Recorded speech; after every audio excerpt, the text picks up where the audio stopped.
Hey guys, Hello, everybody. hey fam, hey niggas, hey chicos, welcome back to the channel and to the family. It is your amazing couple K and Dex, and in today's video, I'm about to ask my husband some juicy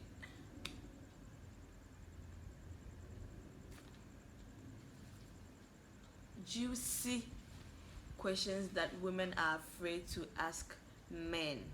Alright, so let's just get right into the video. But before we do that, make sure you subscribe, like, comment, and share our videos. Okay, thank you. Okay, so the first question I'm going to ask him, what's that? I'm buying too much. I want to ask my husband is, does stretch marks, what's this? Does stretch marks turn them off? See, it depends on who it is. It depends on who it is and what. So I'm asking in terms of intimacy. So does it affect intimacy? It still depends on who it is. Some people like the sight of it. Some people don't. So if you are the type that doesn't like it, of course it will put you off. And if you are ampucheche and ambia bereno, you too. It won't put you off. You enjoy. And depends on the person. Period. Okay. So you mean it's dependent on whoever it is? Alright. Okay, so do men like women who are able to open up about their fears and their past? This question too, it depends on the person. You see, there are men who are they want to know everything. The fact that they know everything to them is proof that you are willing to be with them. So you want them to invade your space. But some others, or sure, if they listen to what has gone on in your past, they know that it will form some judgment in their mind, so they don't want to hear it at all. Others are indifferent, right? So it depends. It's not a one suit fits all kind of situation. It depends on who it is. Okay. Okay, so the next question I want to ask is, what time is a good time to ask a man about his earnings? You see,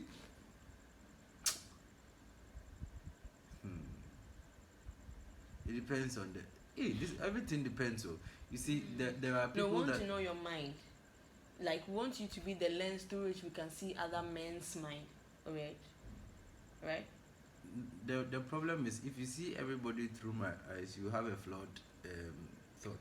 Okay, I don't want you to have a flawed thought. I probably would prefer that.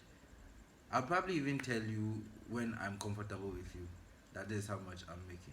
But somebody will not tell you even when they are comfortable with you until they probably get married to you. Some reserve the thought that even though we are dating or we are courting, anything can happen. I don't know what. I'll wake up tomorrow morning and you find me unattractive and you don't want to be with me anymore. What do I do? I've already invested so much of my secrets into you, so And on high date. so I cannot Risk it, eh? yeah. So depends again on who. Okay, okay. So for you, you think when you're comfortable with the person, you Yeah, can why go not? ahead and tell the person. Alright, so for a lady, how would you know that you are in a guy's future? As in, he would want to be with you forever. How would you know? When somebody wants to be with you forever, they start telling you stuff. They start telling you where they want to go. The conversations they will have with you will tell you that this guy really wants us to do something together. Okay, and then when they are talking and then they are talking about a future, you definitely see yourself in it. When you are abounding in their heart, they can't talk without mentioning you. I was telling my wife this Yeah. week about a friend. Hey, let's say that their friend is called Abna. Every statement they say ask Abna. Every 2 seconds Even ask the things Abna. that happen at birth. Ask Abna. Hey, they are same good. Ask Abna. But quite unfortunately too, that one too, I didn't hear much of it again. So they ask Abna. I don't know where it It landed. ended there. It won't end it here, so end in Ask Abna. By all means. Alright, so are men intimidated by the success of women? A lot of the times, every man has ego. and your ego will like you to understand that you are the head of the family. Cultural settings in our settings will make you understand that you're supposed to be the head of the family. You're supposed to be the one who drops the fat checks. You're supposed to be the one who does the provision. You're supposed to be the one who has the final say. Now, if you have a woman who has strong ego, once the woman is getting successful, it becomes a battle for the headship. Because if I'm dropping the fat checks, then you should at least do my chores. You should do this. You should. Very soon, then they will override you. Okay, but a man who has ego will not understand that you are the lady who is supposed to be submissive according to scripture, according to the union we started the whole contract. You now say that because you have money, so we should. The guy will stifle your growth. He will stifle your growth again. So it depends. Let me not use it depends again. Makai depends science. Okay, so it has to do with somebody who understands their core role. But also there are some courageous men out there. That one. Courageous men. No, look on Wi-Fi. You good. There are some courageous men out there. They won't lift a finger to do anything, and they expect their wives to go and work and come back home and who this cannibal or and they will actually be the one who pushes you to do the work. So I wanted to go and shake some table, but it's okay. So end it here. The late Osinachi. Hey God, let me not say anything. It's I beg. okay, please. It has ended. Let me share my own life story. Cancel Osinachi from your mind. I'm going to share my own life story. Okay? Thank you very much. Please. But I think I told you this story. Before we got married, there was a guy in my church who wanted us to date.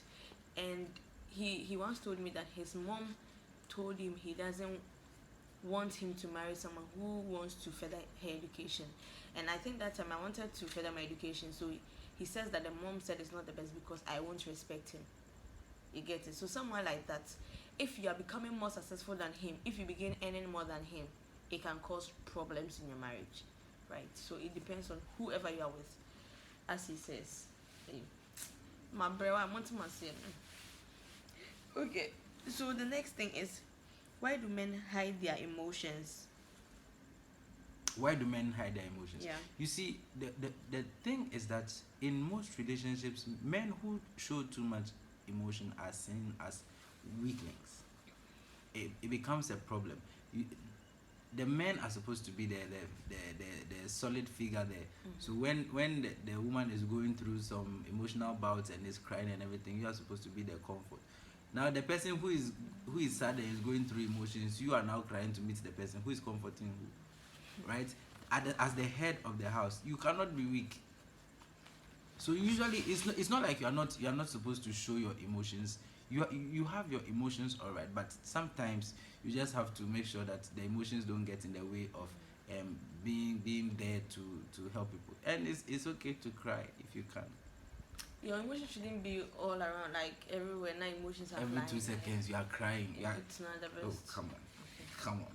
We need to do deliverance service for you. So you guys, you hide it because you don't want us to know that you are sometimes weak. Oh, it's not exactly. Not exactly. But it's not every time that you have to go and show cratchy powers. That means I can't cry. What is wrong with you? But you can cry. So do married men discuss their sex life with friends? I've never heard before. But the lady said they do. Are you a lady? Hey, me, I'm in my church choir. Someday, many years ago. Okay, this is not very recent. Many years ago, I was at a rehearsal, and a lot was going on in the background. The ladies' corner, they were doing wait. I was getting pissed. After the rehearsal, I found out that at the time they were not even listening to what we were doing at the rehearsal. They were discussing sex and how they are planning their next pregnancy and how diaper change is a problem. Hey, you are in the house of God doing God's business. You are there thinking about your night escapades.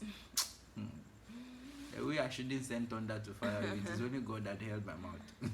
But women sometimes do, like, they love to talk about it, especially if they're having issues, or especially if they are really enjoying sex with whoever they're having it with. Some of them, they are just nymphomaniacs. Let them be.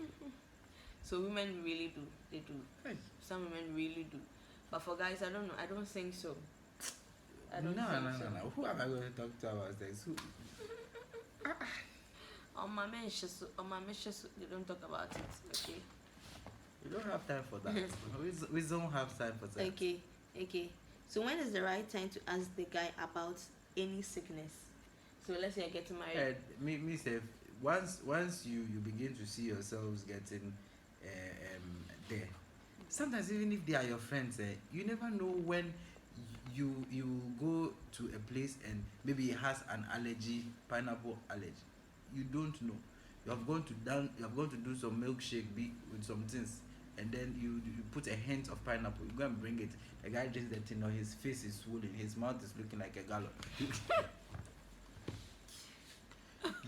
you don't know. See, when it comes to health, the earlier the better. That's what I think. But people would normally hide it. I don't know why they do that. No, you see, like something like you're sickling, right? You're sickling and all those things. People do not want you to know. So, like, you've gotten deeper into the relationship, knowing that you are so much in love before they want you to know, so that it'll be difficult for you to leave. You know that people who say that we don't mind AS, we mind SSS, will mind. Jack, there are people who don't care about that until me myself. I didn't know my sickling type until we were going to do our this thing for the mandatory thing you do for the counseling, the tests. I didn't know about it. I asked it, but I knew from childhood that I didn't have any sickle cell defect. So not AC, but I didn't know my genotype. But there are people genuinely they have never checked. They won't know. So there are people in the village who do not even know about this. So sickling, they don't care. But let's I'm talking about more grave kind of illnesses like hepatitis, AIDS, those kinds of serious issues, or somebody liver, whatever. Yes. Kidney, those things. You have some cancer growing. It has been growing since childhood. Yeah, we should let the person know. Jack. Let the person know. Okay. I think as early as possible. If you are friends, because you don't know where you go and then you have a bout of you're asthmatic. Nobody knows you're asthmatic. Your wife to be wants to take you to a hometown. You don't know where it is. They are going to drive you through some mud. Attack. How do we handle you? We don't know what is wrong with you in the first place. You will die. So please let them know as early as possible. I feel. Okay. So the next question is, how often should couples have sex?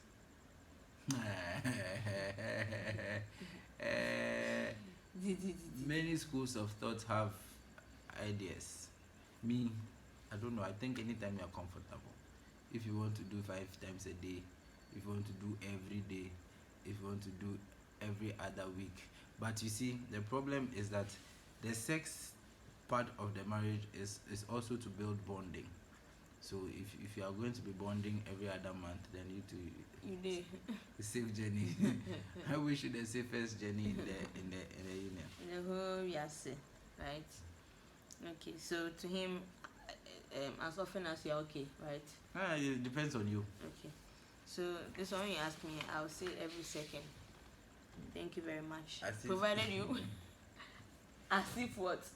What do you mean by as if? No, as if it is feasible. It's not even feasible. I mean, that one is not feasible because you go to work, you probably have other engagements. But I'm just trying to say that when you have the opportunity, do it because it's beautiful. Alright, so moving on. What does respect really mean to men? And that's the last but one question I'm going to ask. What does respect mean to men? This one is a lot. Okay, so when you respect somebody, you honor the person. When you respect somebody, you value their opinions. When you respect somebody, you do what they like, right? You hear them out. You don't speak to them rudely. You know how to engage them. Okay, you know how to engage them. So I don't know. Respect doesn't mean anything to men.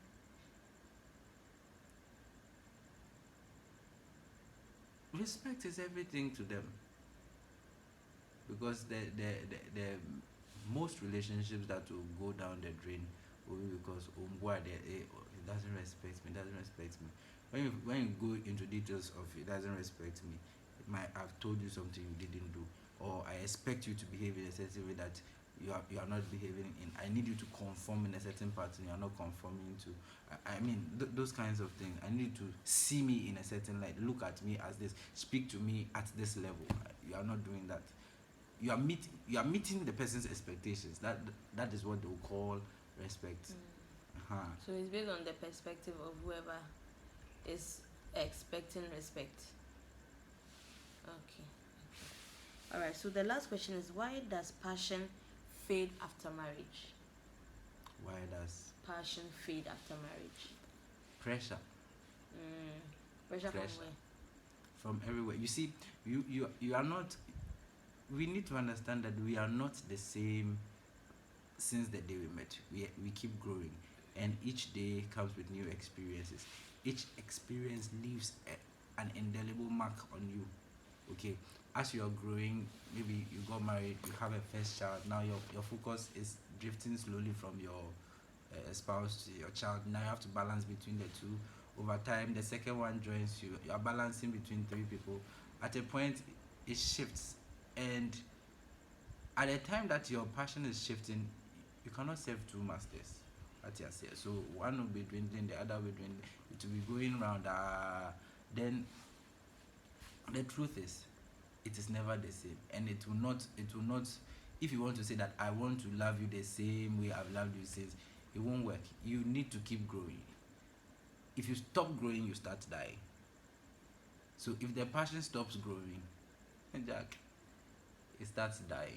Basically, that's it. So if you're working on new ways to rekindle the passion, new ways to, I mean, if we keep doing the same things that we were doing while we were dating, and then we expect that the same things will provide the same results over time, we are missing the point. You need to keep growing constantly. If you stop growing, you start dying. Yeah, that's true. And so it means that you have to always take out new ways to spice up the whole marriage and passion thing. Because as he said, the moment it stops, it means that everything is coming to a halt. You just be like people living in the same house or under the same roof. So always try and find out ways to make sure that things are spiced up, right? Yeah, boy. Yeah, today we are planning on not doing a long video, so we are still grateful for watching the videos through our vlogmas. Thank you so much. We really appreciate you. Keep the comments coming, keep the likes coming, keep the subscribers coming. We are grateful. Please. There's more room for improvement, right? Vlogmas is smelling pepper. We are trying our best to be better people. So please try your best for us Oh dear. Oh, babe. Yeah. Let me make noise. Hello. Have you seen me before? No, they don't know. Sorry. Okay. So please, we really appreciate you. May God bless you for holding us down like this. And see you tomorrow. We really appreciate you. I can't say that enough. Seriously, we do. Those giving us comments, we have plans for you. We really see you. We appreciate you. We love you. See. God bless you. Okay. All right. So see you tomorrow. Bye-bye. Bye.